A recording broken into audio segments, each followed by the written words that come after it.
Hey guys, we are back and we're finishing the rest of problem 9 on test 2 review for Mat-172. So this is again problem 9 and part E.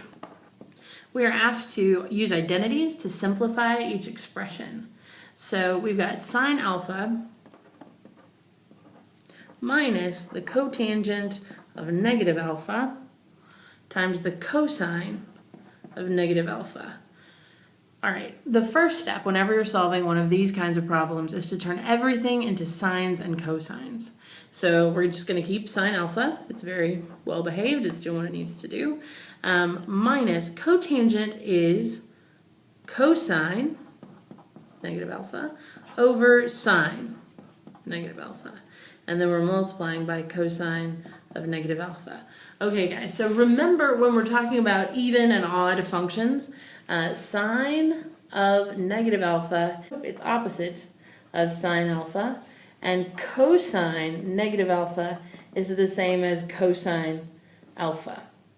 Again, this is odd and this one's even. So we're going to use those to our advantage here. So we've got sine alpha minus, this is cosine squared of alpha, because cosine doesn't care. Plus or minus gives you the same result. Okay? But sine of negative alpha is the opposite of sine alpha. So we're going to negative, negative, this becomes positive. So we've got sine alpha plus cosine squared alpha over sine alpha. Now, in order to move forward, we're going to need to find a common denominator. So that means we multiply this top and bottom times sine alpha. Okay, so this becomes sine squared alpha plus cosine squared alpha over sine alpha. Now, we know sine squared plus cosine squared is just 1. So that's 1 over sine alpha, which gives us cosecant alpha. And that's our answer to 9e. If you've got questions or concerns, please come into the ILC. Let us know. We're happy to work with you and we want to make sure you have everything you need to be successful. All right, moving right along. That was part E. Now we're going to go part F. Again, we're using identities to simplify. 9f gives us cosecant x minus cotangent x times cosine x plus 1. So again, our first step is to rewrite this in terms of sines and cosines. Cosecant is 1 over sine, and cotangent is cosine over sine. And again, this is multiplied times cosine x plus 1. These already have a common denominator.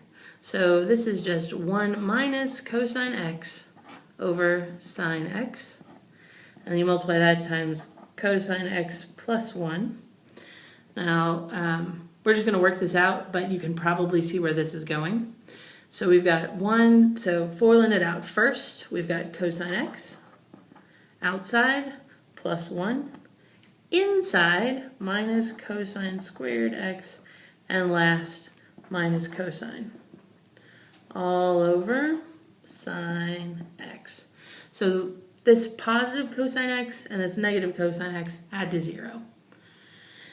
So now we're going to use our identity. We've got 1 minus cosine squared x over sine x. So 1 minus cosine squared, we know what that is. That's just sine squared x over sine x. So that gives us, because one of these goes, this is just sine x. And this is the answer to 9f. All right, so if we're going to zoom out from this for a moment, the first thing you do is you go from cosecant and cotangent, put everything in terms of sine and cosine, then we find that we have a common denominator, then multiply across the top, and use the identities. So this has been problem 9F.